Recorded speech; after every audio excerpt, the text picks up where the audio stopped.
Hi everyone and welcome to this week's tag tip. Today we're going to talk about the tag mapping and how we can modify the file in order to customize our labels once we generate shop drawings.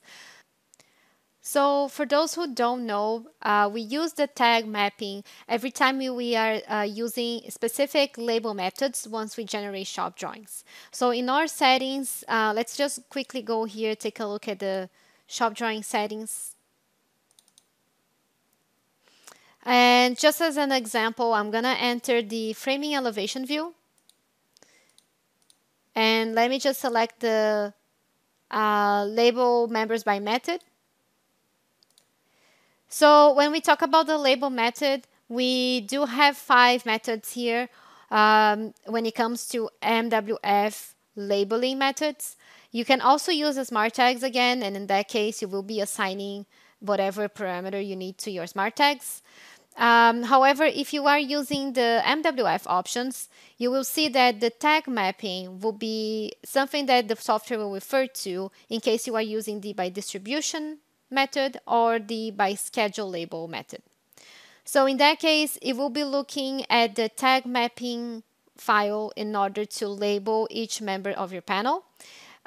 Each one of them will get a specific letter depending on the designation they have, so depending on the description that they have. And by description, I mean the BIMSF description parameter. So everything that is an SV, it's a vertical stud, and everything that is an SV will get a specific letter when we are labeling, when generating shop drawings. So that specific letter that is going to be assigned to all of my SV members in my panel, it's determined by what we have, what information I have in my tag mapping. So the tag mapping will be located in the C drive. So if you want to change it, we have to go to our installation folder, C drive, program files, Structsoft solutions. I am using Revit 2022. And commands 2022 again, MWF config, and here we would find the tag mapping. So we do recommend you to just copy this original one and maybe save it to another location in your computer. Just make sure that you have the default one to refer back to in case you need. And after that, you can just double click on it. You're going to see that this is what the designation of each member in your panel will be. So this is looking at the BIMSF description parameter. So any vertical studs will be tagged as SV. Any top track will be T-top and so on. So if you want to change which letter you will be seeing after you generate your drawings, you just have to change it here. So right now, by default, any vertical stud will be labeled as a C member. And after the C, we will get that automatic number. The number we cannot change, but we can change the letter. So let's say, for example, for my SV members, I want to label them as B. Oops. And let's say that for my cripples, I want to tag them as being A. We can also change, for example, maybe we can change the top and bottom tracks as well. So let's say that the top track will be C and the bottom track will be D. If I also want my vertical studs to have the same label as my end studs, I do have to search for my end studs here in the list. So let's say my EV will be my end studs, and I will change this to B as well. So any vertical member in my panel right now, end studs and vertical studs will be labeled as B. My cripples will be labeled as being A, and then my top and bottom tracks will have different letters. The top track will be C, the bottom track will be D. And I believe we have blocking as well. We're not going to change that. So for the blocking, it's probably going to be tagged as T. And once you're done, you can either click on the X. It's going to ask you if you want to save. You're going to say to save. Or you can come here to File and click on Save. I'm going to close this for now. And now the only thing that you need to be careful is to set up your shop drawings accordingly to the changes that you did. So again, if you want to see those changes, you do have to use either the by distribution label or the BMSF schedule label methods. So I am going to use the by distribution. I'm just going to go back here to my framing elevation. And let's just go to labels, set this up to labels by method. And I am going to leave this to by distribution. You would have to also pick the same method when you are generating your bill of material or your cut list. So just make sure not to mix the BMSF schedule label with the by distribution label.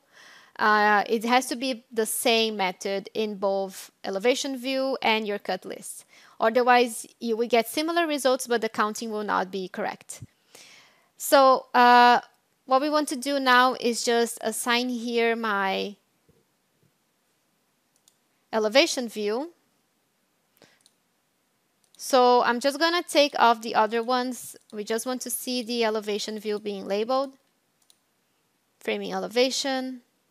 I'm going to click OK and close. So now we can go ahead and select my panel. And we're going to generate shop drawings. Okay, so yeah, it's the default one. Let's click OK. And we are generating only the elevation view, just so we can see the labels. And it will be looking at the tag mapping. So as we can see here, let me zoom in. So you're going to see that my end studs will be labeled as B, as we changed in the tag mapping. My vertical studs will be also B, as you can see here. I do have an opening in this panel, so that's why I have kings and jacks here as well. And I didn't change that in my tag mapping, so that's why they are still with the letter C. If I wanted to be the same as the other vertical members, I could go back to my tag mapping and change that to be B as well. Or if I want them to be different, I can just leave it to be a different letter. As you can see here for my cripples, I changed them to A. So they are going to be labeled as A. And the number again will be the same as long as the family type and the length is the same. However, if the family type or the length changes, the number will also change. So again, just to recap, the letter will follow whatever we have in the tag mapping. So whatever letter we saved in the tag mapping, this is what it will be following. And the numbering will be automatic, and it will be the same if the member is exactly the same, and it may change if the size or the family type is different. So for example, for my blocking here, as you can see, one of them is T3, the other one is T2, and the other one is T1. And the reason why is probably because they are not the same length or they are not the same family type.